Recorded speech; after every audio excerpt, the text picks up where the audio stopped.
चैत्र सुधी छठ स्वामी श्री सहजानंद जी महाराज गाम महोल विषय दक्षिणा लोक विषय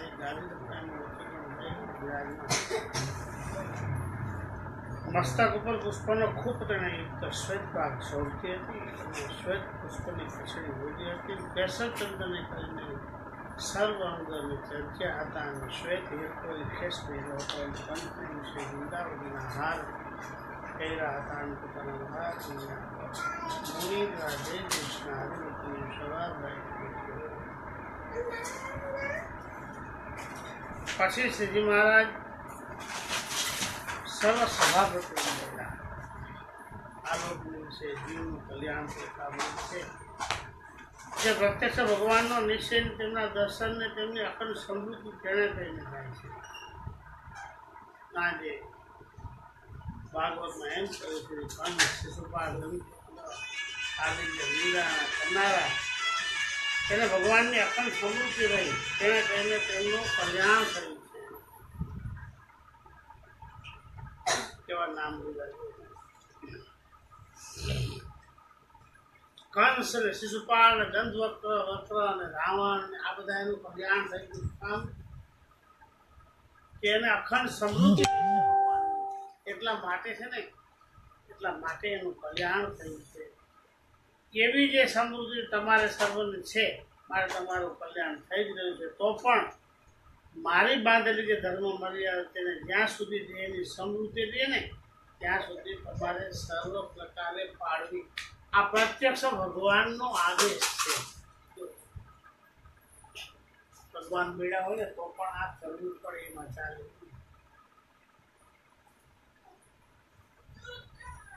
ભગવાને બાંધેલી મર્યાદાનું ઉલ્લંઘન ન કરવું બાંધેલી મર્યાદાઓને પાળવું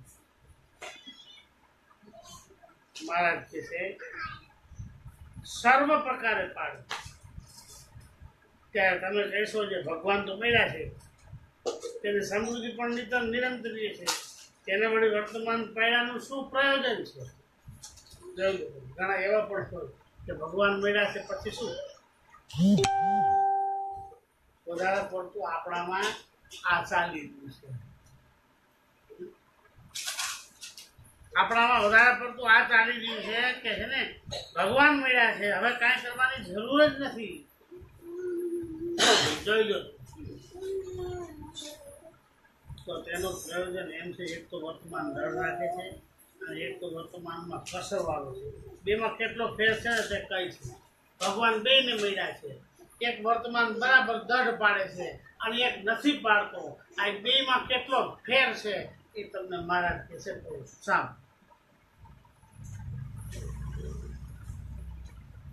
જે સમૃદ્ધિનું બેને છે પણ જે નિયમ ધર્મ રહિત છે તે તો પોતાનું જ કલ્યાણ કરે છે પણ એનાથી બીજા જીવનું કલ્યાણ થાય નહીં ભલે ભગવાન મેળા પોતાનું જ કલ્યાણ કરી શકે બીજાનું કલ્યાણ કરી શકતો નથી કેમ કે ભગવાનની બાંધેલી મર્યાદાને ઉલ્લંઘી જાય છે એટલા માટે બીજાનું કલ્યાણ ન કરી શકે પોતાનું કલ્યાણ કરી શકે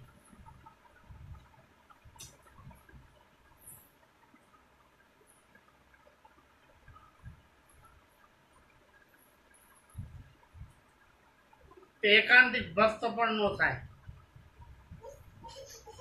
ભગવાન મળ્યા છે ધર્મ નિયમ પાળવા નથી તો એકાંતિક ભગત ન થાય કથાને બરાબર સાંભળી લેજો ભૂઈ જતા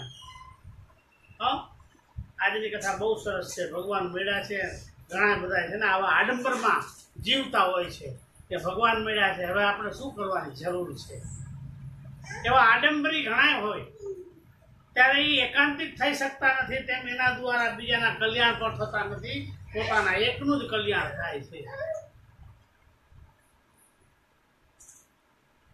અહીંયા સ્વામિનારાયણ ભગવાન સ્પષ્ટપણે સમજાવી રહ્યા છે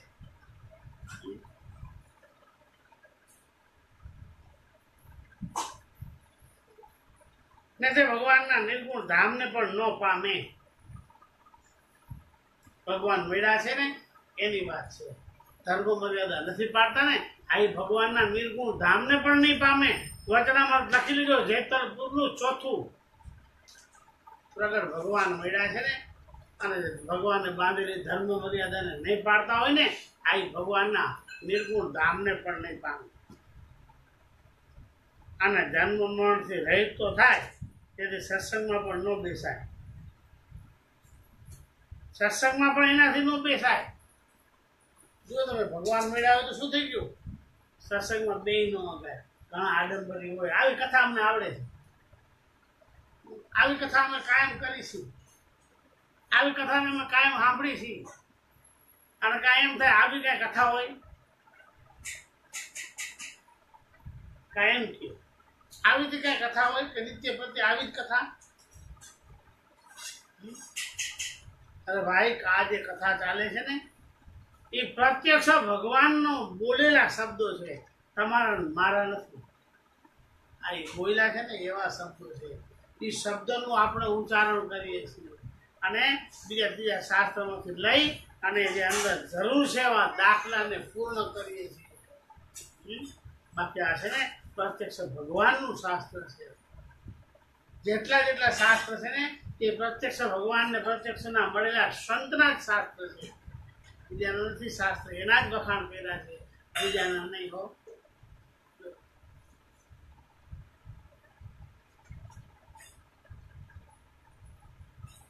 મહારાજ કે એનાથી સત્સંગમાં નહીં બેસાય. અને તમે તો સર્વે ઉત્તમ ભગત છો. તે ધર્મ નિયમ યુક્ત આજે તમે જેવા સાધુ તેની તો વાત જ નોખી છે. ધર્મ નિયમ પાળતા હોય ને એવા સાધુની તો વાત જ નોખી છે. જો અલગ થઈ જાય. બધાને ભગવાન મળ્યા છે. બધા કહેશે મને મળ્યા, ઓલો કહેશે મને મળ્યા, ઓલો કહેશે મને મળ્યા, નાનો હોય તો કહેશે મને મળ્યા, મોટો હોય તો કહેશે મને મળ્યા, બધા કહેશે મળ્યા મળ્યા મળ્યા.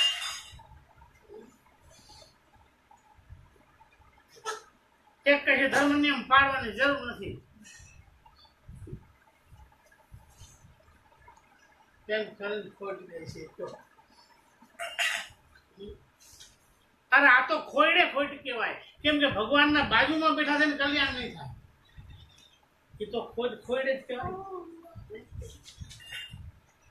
એનાથી આગળ જવું હોય ને તો એ ખોટ છે ને ખાટલે ખોટ કહેવાય. તો એક ખાતામાં બે ભેગા બેઠા હોય તો એ ખાટલે ખોટ કહેવાય. કે છે ને ભગવાન મળ્યા હોવા છતાં કેટલું બધું ગાફલ પણ રાખ્યું. કેટલું બધું ગાફલ પણ રાખ્યું.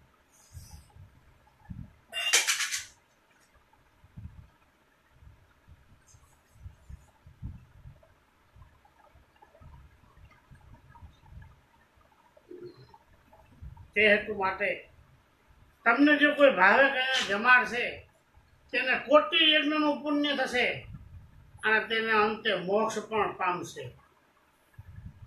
મહારાજ કહે છે જે તમારા જેવા ધર્મ નિયમ પાળે છે એવા જે એકાંતિક સાધુ, તમારા જેવા એકાંતિક સાધુને કોઈ જમાડશે ને તેને કોટી યજ્ઞનું ફળ મળશે અને અંતે ધામ મળશે. પ્રત્યક્ષ ભગવાનના મળેલા સંતનો મહિમા તો જુઓ. ખાલી વૈકુંઠનાથ પ્રત્યક્ષ ભગવાનના મળેલા સાધુ હતા ને, એને વૈકુંઠનાથે છે ને ખાલી આમ પૈગે લાગ્યા, હાથ જોડીને ઉભા હતા વૈકુંઠનાથ. પછી પૈગે લાગીને હાલતા સાધુ કાંઈ ન બોલ્યા અને છે ને વૈકુંઠનાથે કાંઈ ન બોલ્યા. વૈકુંઠ ધામના પતિ, જેને આપણે વિષ્ણુ કહીશું, વાસુદેવ કહીશું, એવા જે ધામના પતિ જે છે ને વૈકુંઠનાથ, અને તો વૈકુંઠમાં બિયાઈ ગયા. ફરતા ફરતા ફરતા નારદ ત્યાં પહોંચ્યા છે. નારદ તો ત્યાં વૈકુંઠમાં ગયા ને, તે નારદ આશ્ચર્ય થઈ ગયું જોઈનો. આભા બની ગયા, જોયા જ રાખવા ઊંચું ઊંચું જ જોયા રાખે, નીચે ભગવાન અમુક જોતો નથી. નારદ ઊંચે ઊંચે જોયા.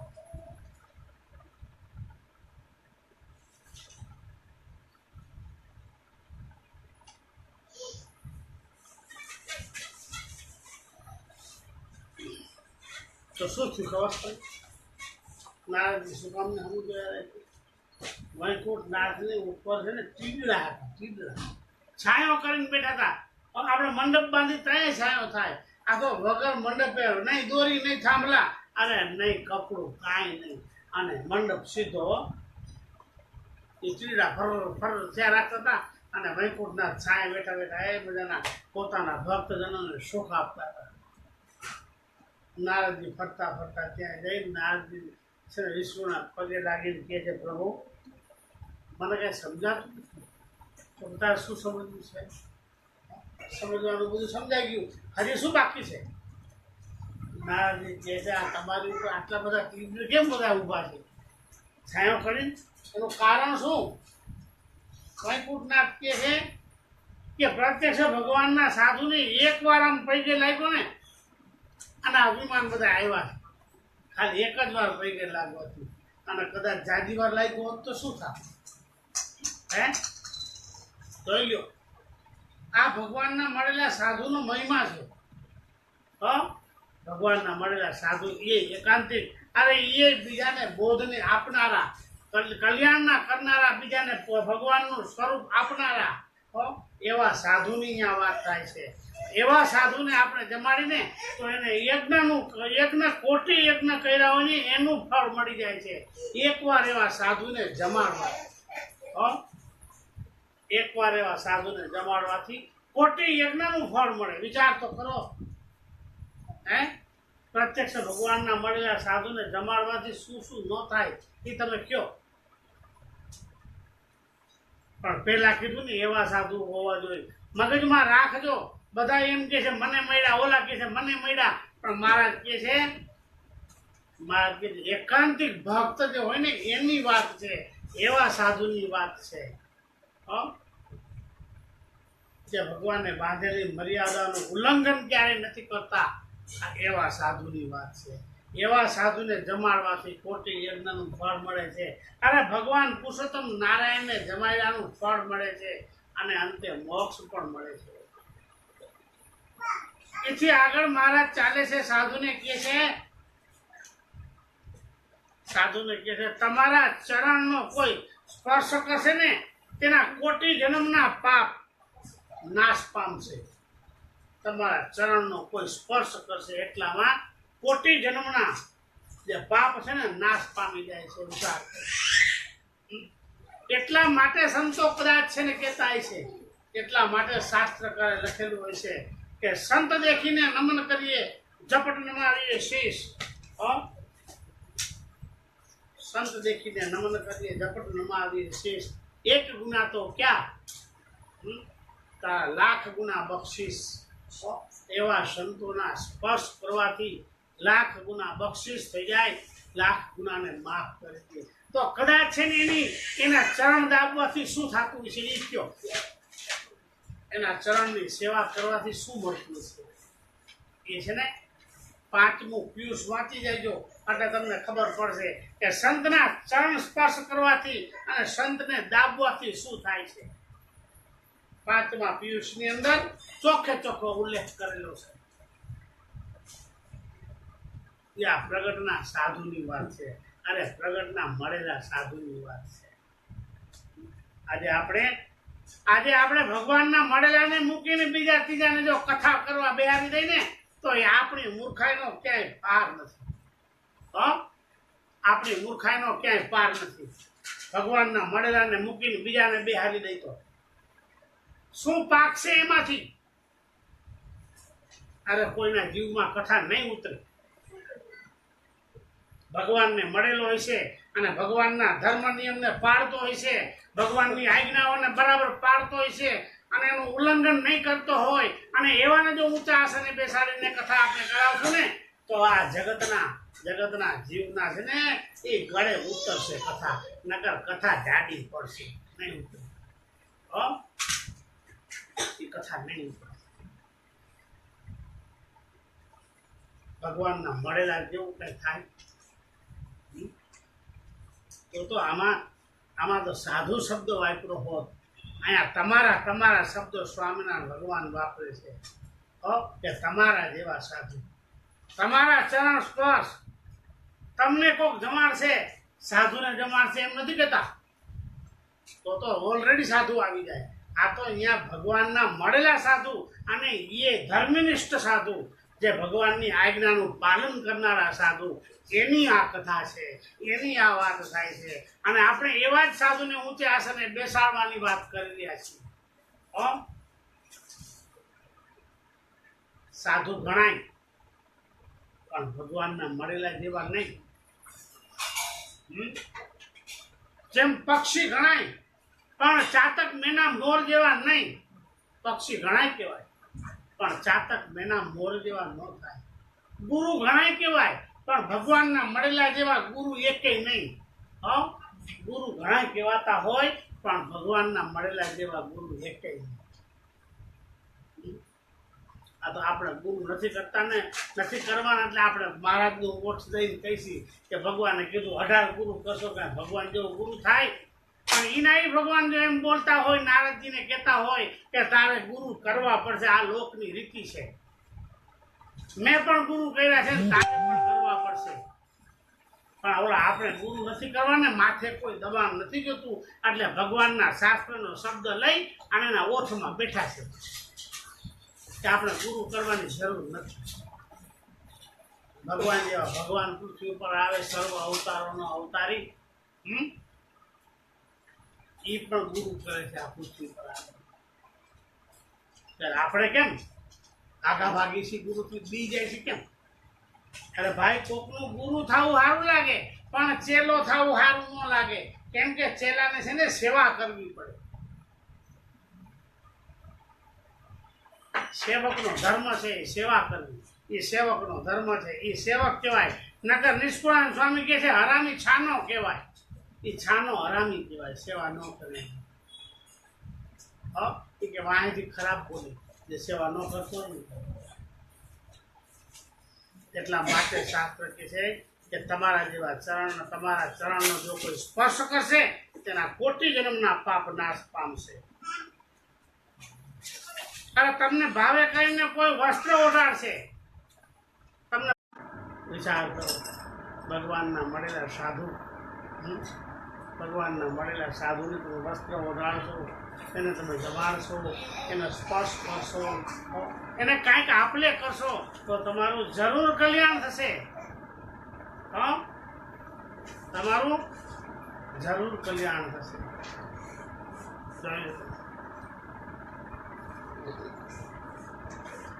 બહુ મહિમા કે છો આજે મહારાજ. અરે તમે જે નદી તળાવની અંદર પગ બોલશો ને તો તે સર્વે તીરસ્વરૂપ થઈ ગઈ છે. પ્રત્યક્ષ ભગવાનના મળેલા સાધુની વાત છે. પ્રત્યક્ષ ભગવાનના મળેલા સાધુ, જે કોઈ જો કોઈ તળાવની અંદર પગ બોયડો હોય કે નદીની અંદર પગ બોયડો હોય તો એ તળાવને નદી તીર્થ સ્વરૂપ થઈ જાય. એ ઠેકાણે જઈને કદાચ કોઈક નાય ને તો એનું કલ્યાણ થઈ જાય. જ્યાં ભગવાનના સાધુએ પગ બોયડા હોય એવા ઠેકાણે જઈને કદાચ કોઈક નાય ને તો એનું કલ્યાણ થઈ જાય, તીર્થ સ્વરૂપ થાય.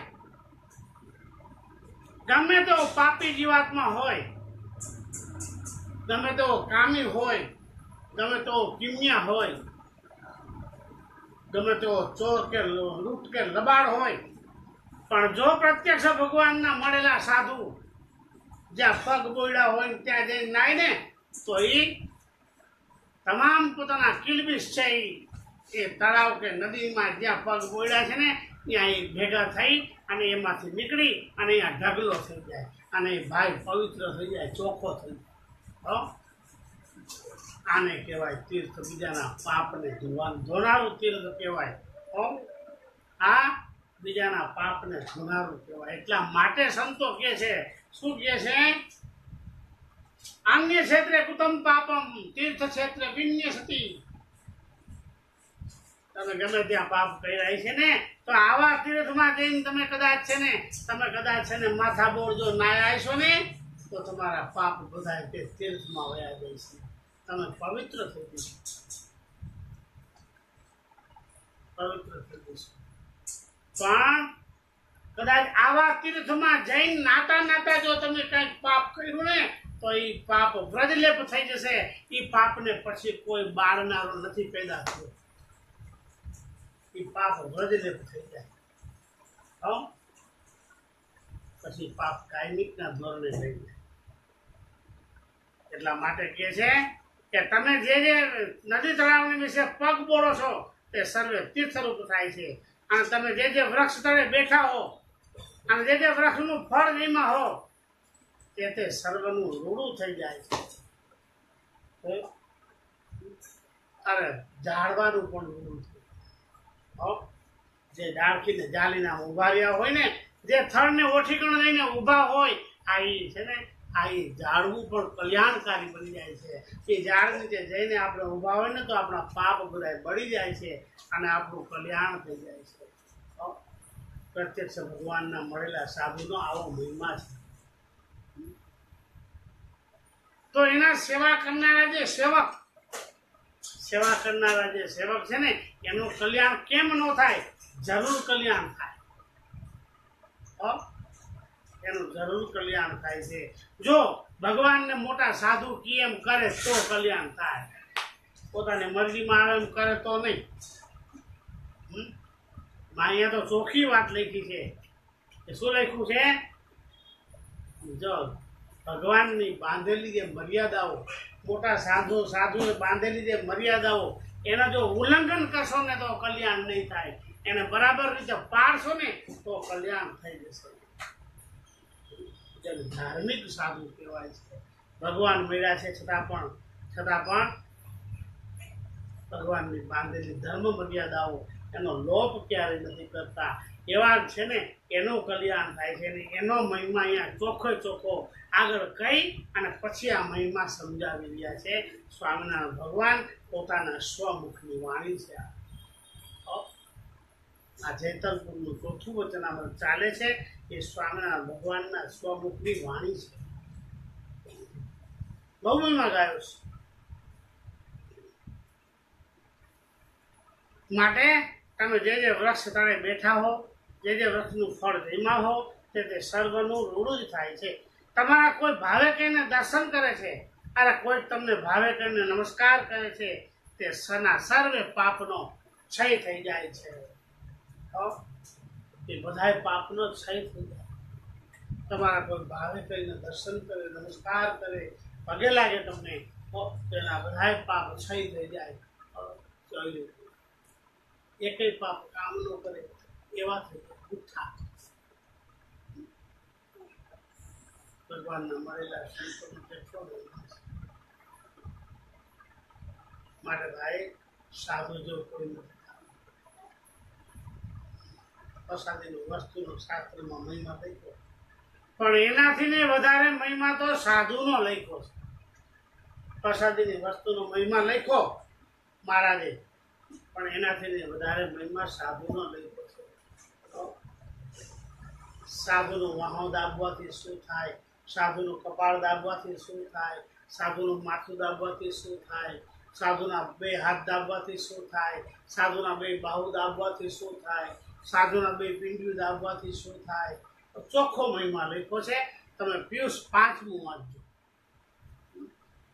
એની અંદર મહારાજે ચોખ્ખો ઉલ્લેખ કર્યો છે કે સાધુની સેવા કરવાથી શું થાય, જમાડવાથી શું થાય, એની અંદર સ્પષ્ટપણે લખ્યું છે. જ્યારે મહિમા સમજાય છે, જેથી મહિમા સમજાય છે તેથી કદાચ મોડું થઈ ગયું છે.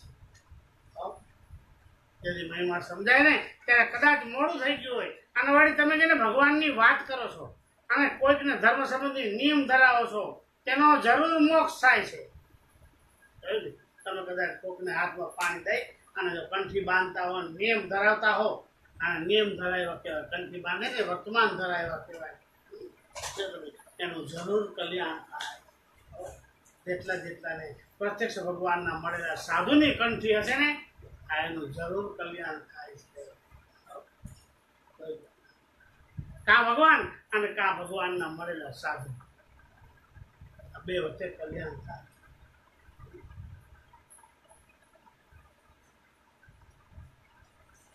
ઇત્યાદિ ધર્મ નિયમ વાળા તમે જેવા સંતની સર્વ ક્રિયા કલ્યાણ રૂપ જ છે. ફરી પાછું અહીંયા આપણે છે ને એ જેને માથે ઢાંકણું દેતા હોય ને ત્યારે તળિયું ને ઢાંકણું બે એક થઈ જાય ને એવી વાત છે આ. આગળ વાત એ જ કરી અને પાછળ પણ એ જ કીધું કે તમારા જેવા નિયમવાળા ધર્મ નિયમવાળા જે સંત તે સર્વે કલ્યાણરૂપ છે. કેમ જે પ્રત્યક્ષ નરનારાયણ ઋષિનો તમારે દઢ આશરો છે. પ્રત્યક્ષ અનાદિ શ્રી કૃષ્ણ નારાયણનો આપણને આશ્રય છે. આપણે અનાદિ શ્રી કૃષ્ણ નારાયણના દાસ છે. આપણને અનાદિ શ્રી કૃષ્ણ નારાયણ ને સંપૂર્ણપણે ભેટા છે, ગઈમાં છે, એવો લાભ લીધેલો છે. મારા જે છે એનો તમને આશરો છે. નતે શ્રી નરના ઋષિ તમારી સભામાં નિરંતર બિરાજે છે. બે વાતનો એ ઉત્તર છે. પણ તમે કહી શકો ભગવાનનો કદાચ આશરો છે ને માઇક ગુણ કેમ વ્યાપે છે? તો કહીએ છીએ કે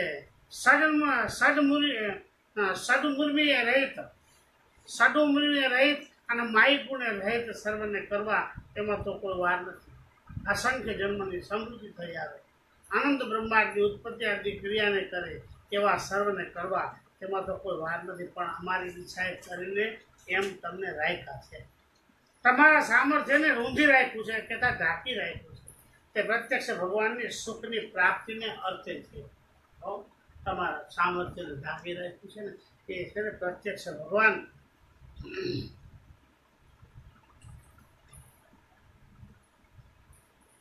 સુખની પ્રાપ્તિને અર્થે કહ્યું છે કે તમને ભગવાનનું સુખ મળે ને એટલા માટે આ કરી રાખ્યું છો.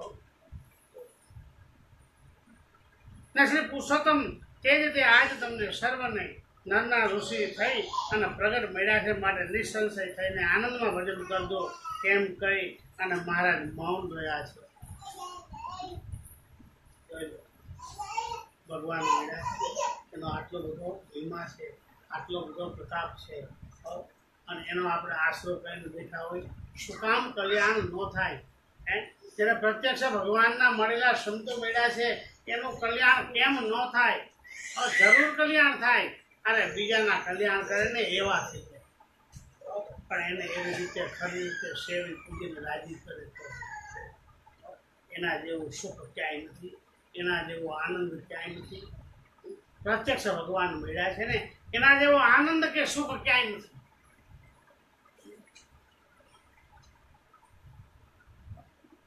એવું સુખ ક્યાંય નથી.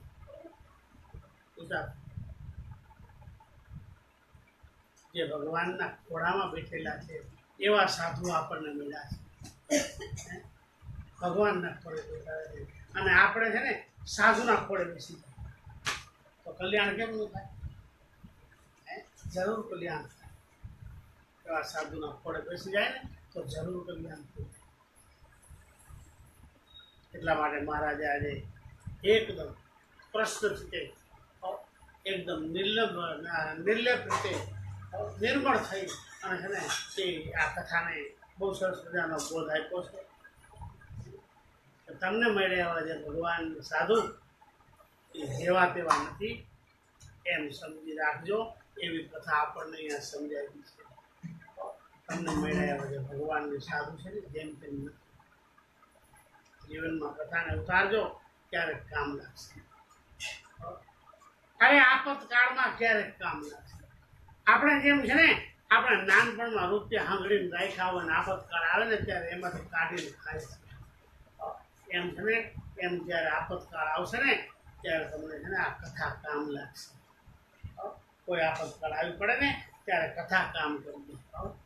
માટે કથાને એક લઈને સાંભળજો.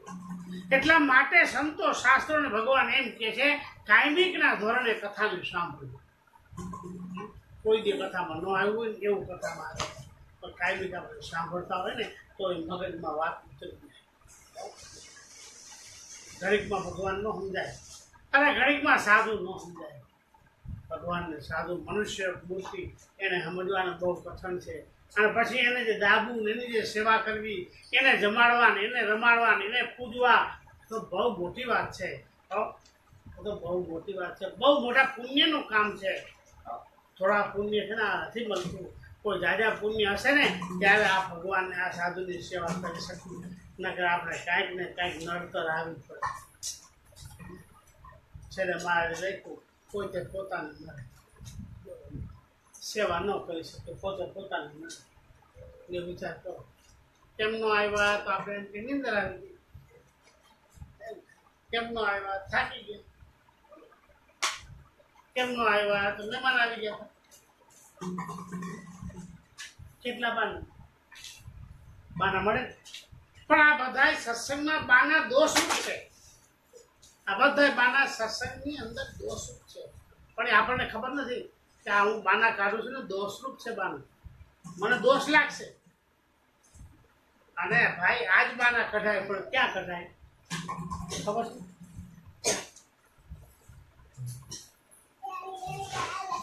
ક્યાં કઢાય? વ્યવહાર જગત. આ બધા બાના જગતમાં કઢાય. ક્યાંક કદાચ તમે કાંઈને ન ગયા હો ને તમે કોઈ પૂછે કેમ ન આવ્યા, મને હાવ હારું આવવાનું તો ઘણું મન હતું. હા, તો ભગવાનને સાધુની સેવા કરી. પણ એ મોકે આવ્યા ને ત્યાં આપણે એમ કે મારે કાંઈને જવું પડશે. ભગવાન સાધુ હોય શું કે જાઓ તમે કેમ કે હું આવ્યો સુધી રોકાઈ જાઓ એમ ન. અરે ભાઈ 2-4 દિવસ માટે ભગવાન કે સાધુ આવ્યા હોય અને એની સેવામાં આપણે ન રહી શકી, ઘર રોકી રાખે, છોકરા છોકરી રોકી રાખે, કુટુંબ રોકી રાખે, અરે ભાઈ શરીર રોકી રાખે, અને મહેમાન રોકી રાખે. તમે વિચાર કરો ખાલી 4-5 દી પૂરતું કદાચ છે ને તમારે કાયમિકના ધોરણે સેવા કરવી હોય તો કેમ થાય?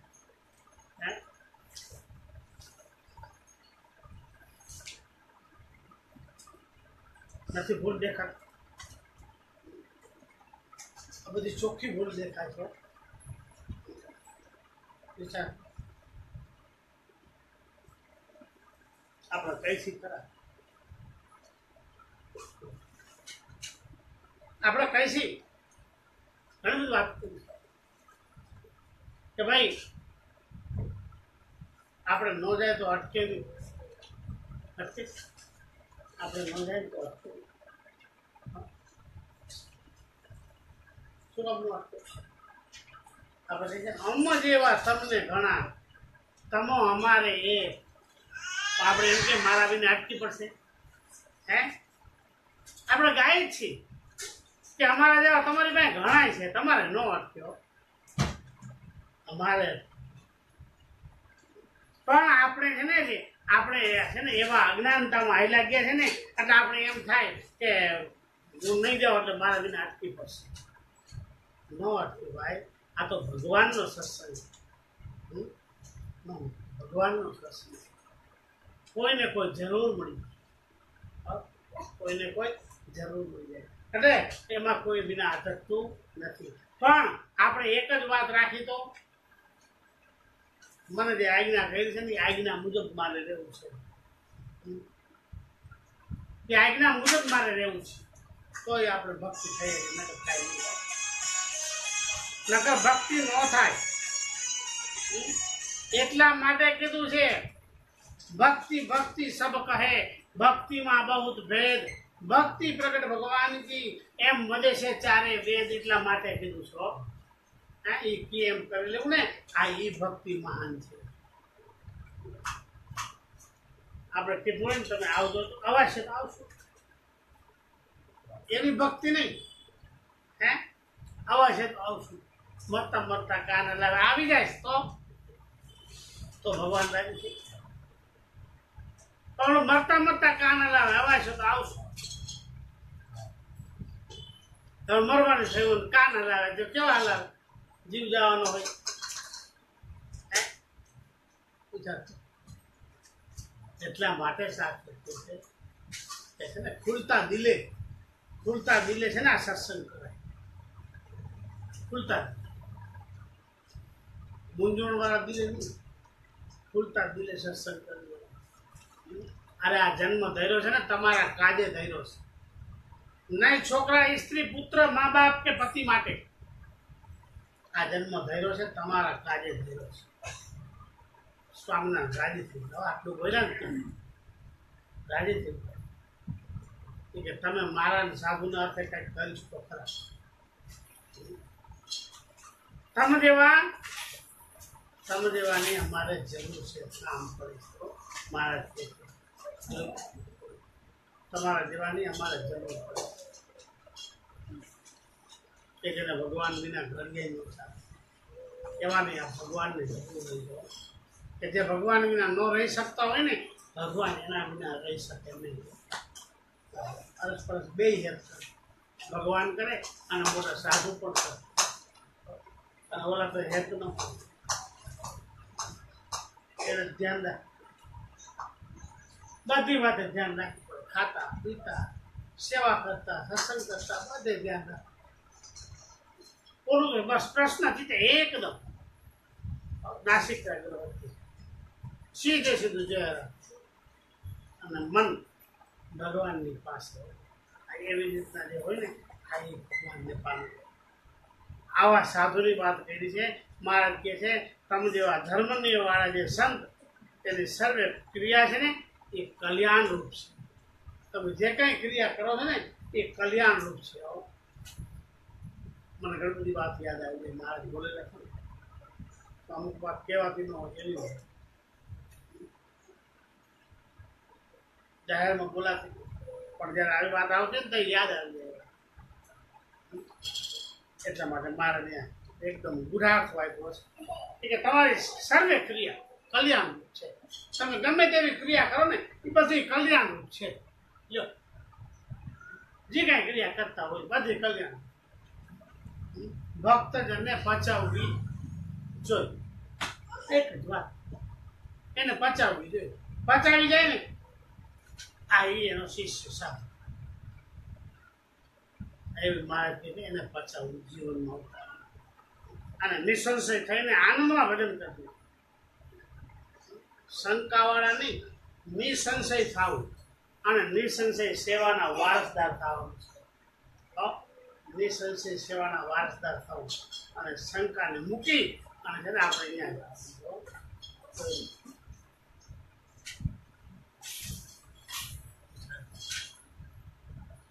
ધામની સમજણ આપી છે, શંકાને કાપી છે, ધામની સમજણ આપી છે. ભગવાન આપણે જે આ સમજણ છે ધામની સમજણ છે કે પ્રત્યક્ષ ભગવાનને ભગવાનના મળેલા સાધુનો મહિમા કેટલો, તો એ ધામમાં બેઠા છે ને એટલો. ધામમાં બેઠા છે કેવા સાધુ છે બધા, એના જેટલો મહિમા પ્રત્યક્ષના ભગવાનના મળેલા સાધુનો મહિમા છે. આજે મહારાજે પોતાનો મહિમા નથી કીધો, સાધુનો મહિમા કીધો છે. પોતાને મળેલા સંતપુરુષનો મહિમા કીધો છે. એનો મહિમા કેટલો વિચાર. અરે કદાચ છે ને સાવકાર જો ગાય આપે ને તો આપણે એને કાંઈ ન કહીએ. કદાચ રાજા જો ગાય દે ને તો આપણે કાંઈ ન કહીએ, પણ જો સાધુ ગાય દે તો બે શબ્દ આપણે આમાં કહી દે, આપણાથી સહન ન થાય. કેમ? પૂર્વે કીધું ને એવો મહિમા નથી. એટલા માટે મહારાજે કીધું ધર્મ નિયમ ન પાડતા હોય ને અને પાડતા હોય એમાં આટલો ફેર છે. ધર્મ નિયમ ન પાડતા હોય અને જે પાડે છે એમાં આટલો ફેર છે. જે પાડે છે ને એ કેટલાયનું કલ્યાણ કરે છે પોતાને પવન આપી અને વાહે જે બધા ઊભા હોય ને એને જેને જેને પવન અડે ને પવન વડે પણ કલ્યાણ થઈ જાય. પ્રત્યક્ષ ભગવાનના સાધુનો મહિમા આવો છે. એને ઘસાઈને પવન જાતો હોય ને આ એ પવન જેને લેરખું અડી ગયું ને આ એનું પણ રૂડું થઈ જાય, એનું પણ કલ્યાણ થઈ જાય. એને અડેલા પવનથી કોઈ નાઈ લે ને તો એનું કલ્યાણ. એવો સાધુનો મહિમા છે. માટે આ મહિમાને વિચારજો, નિસંશય થઈને